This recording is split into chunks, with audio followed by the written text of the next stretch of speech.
नमस्कार, स्वागत है सभी का। आप देख रहे हैं पब्लिक आइडिया। मैं हूं चंदन श्रीवास्तव। आज की वीडियो हम बात करेंगे बिहार की पॉलिटिक्स की। किस तरह से बिहार में जो मौजूदा सरकार है वो दो गुटों में बंट गई है। एक तरफ तो जेडीयू में हलचल तेज है, इसके मंत्री आपस में लड़ रहे हैं और न जाने कितने लोग जेडीयू छोड़ करके दूसरे पार्टी में शामिल हो गए। और दूसरी ओर जो आरजेडी का वरिष्ठ नेता मनोज झा ने जो बयान दिया था, मनोज झा ने जो कविता पढ़ी थी महिला आरक्षण बिल को लेकर के, उस पर बवाल मच गया है। उन्हीं के पार्टी के नेता, उन्हीं के पार्टी के राज्यसभा सांसद आनंद मोहन ने जमकर हमला किया है मनोज झा पर। और साथ ही साथ आनंद मोहन के बेटे ने भी मनोज झा पर जमकर हमला किया है। आनंद मोहन आरोप लगाते हैं कि भारतीय जनता पार्टी की एक कूटनीति है, यानी कि भारतीय जनता पार्टी के कहने पर ही मनोज झा ने ऐसा विवादित बयान दिया है राजपूतों को लेकर के, ठाकुरों को लेकर के। वो कविता के इसकी बात हम करेंगे, वो कविता आपको सुनाएंगे इस वीडियो में। लेकिन उधर भारतीय जनता पार्टी के विधायक नीरज कुमार बबलू का भी बयान आता है कि मनोज झा ने कुछ अच्छा नहीं किया। सुशील कुमार मोदी भी हमला करते मनोज झा पर। ये आखिर किसने करवाया, किसके कहने पर मनोज झा ने ऐसे विवादित बयान दिया, इसका खुलासा करेंगे इस वीडियो में। इसके पहले एक निवेदन है कि अगर हमारे चैनल पर हमारा सपोर्ट करें, वीडियो को लाइक करें, शेयर करें, चैनल को सब्सक्राइब करें, बेल आइकन जरूर दबाएं ताकि आगे के सारे नोटिफिकेशन सबसे पहले आप तक पहुंचे। वीडियो को शुरुआत करने के पहले सबसे पहले उस कविता को सुनिए जो कि मनोज झा ने कही थी और जिसको लेकर के बवाल मचा हुआ। पहले कविता सुनाता हूं आपको। मनोज झा कहते हैं, चूल्हा मिट्टी का, मिट्टी तालाब का, तालाब ठाकुर का, भूख रोटी की, रोटी बजरे की, बजरे खेत का और खेत ठाकुर का, बैल ठाकुर का, फल ठाकुर का, मुठ पर हथेली अपनी, फसल ठाकुर की, कुआं ठाकुर का, पानी ठाकुर का, खेत खलिहान ठाकुर का, गली मुहल्ले ठाकुर के, फिर अपना क्या। यानी कि बार बार इस कविता में मनोज झा ने ठाकुर की बात की है। मनोज झा बार बार ठाकुरों को हाईलाइट किए हैं और इसके बाद कहते हैं कि ठाकुर शब्द का जो मैंने प्रयोग किया है ये किसी जाति विशेष के लिए नहीं है। ये ठाकुर कोई भी हो सकता है जिससे हम सभी को बचना है। वो ठाकुर आपके घर में भी हो सकता है, आपके मन में भी हो सकता है, आपका ऑफिस, आपके कार्यालय में भी हो सकता है। और उसी ठाकुर को हमें मारना है, ऐसे बोल रहे थे मनोज झा। मनोज झा की इसी बयान के बाद, इसी कविता के बोलने के बाद ये पूरा मामला बढ़ गया है। इसके बाद आनंद मोहन का गुस्सा फूटता है और आनंद मोहन न जाने क्या क्या बोल देते हैं। आनंद मोहन कहते हैं कि मैं उस समय अगर राज्यसभा में होता तो जीभे उखाड़ कर सभापति की ओर फेंक देता। अगर आप इतने बड़े ही समाजवादी हो तो आप झा की बात क्यों नहीं करते हो? आपको ठाकुरों से क्यों पड़ी? अब झा की बात करो। आपने अपने अंदर के ब्राह्मणों को मारा, रामायण को मारा, महाभारत को मारा। कहां कहां मारोगे? क्योंकि ठाकुर तो हर जगह उपलब्ध है, ठाकुर हर एक जगह होते हैं। आप कहां कहां ठाकुरों को मारोगे? और बात करते हो समाजवाद की। इस तरह से जबरदस्त फटकारा है आनंद मोहन ने। आनंद मोहन के बाद इनके बेटे चेतन आनंद ने भी सोशल मीडिया पर पोस्ट डाला और लिखते हैं कि हम ठाकुर हैं, हम सबको साथ लेकर चलते हैं। समाज में किसी एक जाति को टारगेट करना समाजवाद के नाम पर दोगलापन के अलावा कुछ नहीं है।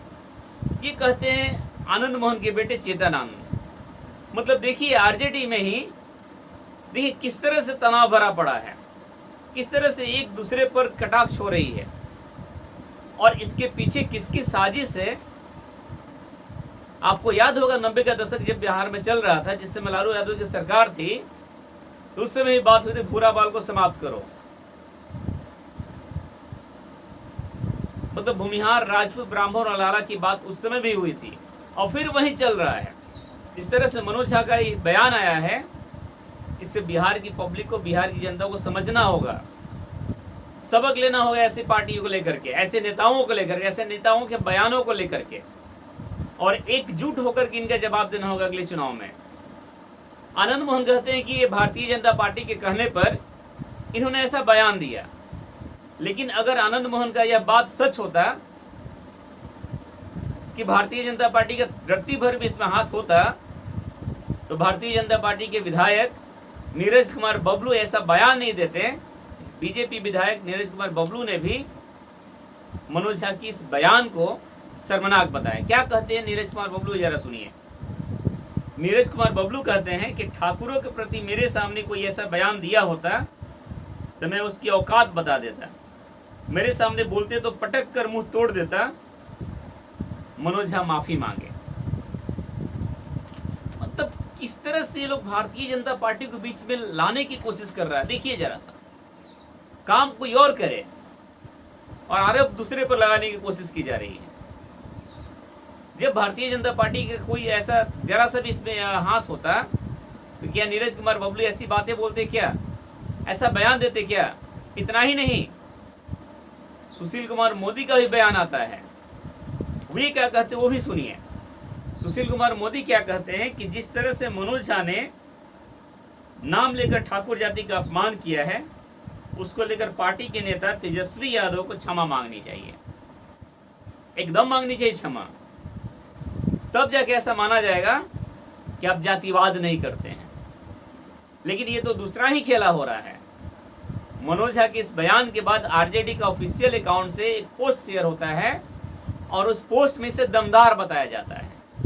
मतलब कहीं से भी आरजेडी के द्वारा ऐसा कहा गया, आरजेडी का सोच ये है कि कहीं से भी मनोज झा ने कुछ गलत नहीं बोला है, वो बिल्कुल सही बोल रहे हैं। जिस तरह से ठाकुरों का अपमान किए हैं 100% सही है, कहीं कोई गलत नहीं, दमदार चीजें ये अच्छी चीजें हैं।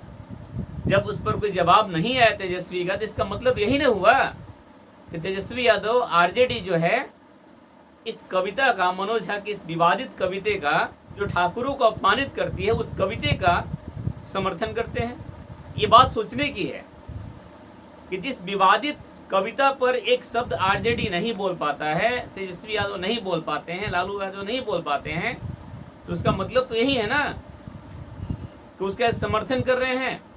जब आरजेडी कोई एक्शन नहीं ले रही है, जब कोई बयानबाजी नहीं कर रही है ऐसे विवादित कविते पर, तो ऐसे कयास लगाए जा सकते हैं कि आरजेडी के कहने पर ही, आरजेडी के इशारे पर ही मनोज झा ने ऐसा विवादित कविता पढ़ा। क्योंकि बिहार की जनता भूल नहीं पाएगी 90 के दशक की बातें, जबकि भूरा बाल समाप्त करो की बात कर रहे थे लालू प्रसाद यादव, और फिर से वही चीज अपनाना चाहते हैं, फिर से वही करना चाहते हैं बिहार में। ऐसे कयास तो लगाए जा सकते हैं। और उसका परिणाम क्या होता भी आप सबको पता है। जिस भूरा बाल को साफ करने की कोशिश कर रहे थे लालू प्रसाद यादव, उसके बाद इनकी पार्टी खुद ही साफ हो गई थी। तो आज पब्लिक को समझना, बिहार की जनता को समझना है कि ऐसे नेताओं की विचारधारा क्या है। अगले चुनाव में इनका किस तरह से हम इनका बदला लेंगे, किस तरह से इनका विरोध करेंगे, किस तरह से इनको सबक सिखाएंगे। आप सब अपनी राय कमेंट में जरूर दीजिएगा। फिलहाल इस वीडियो में इतना ही। आप देख रहे हैं द पब्लिक आइडिया, मैं हूं चंदन श्रीवास्तव।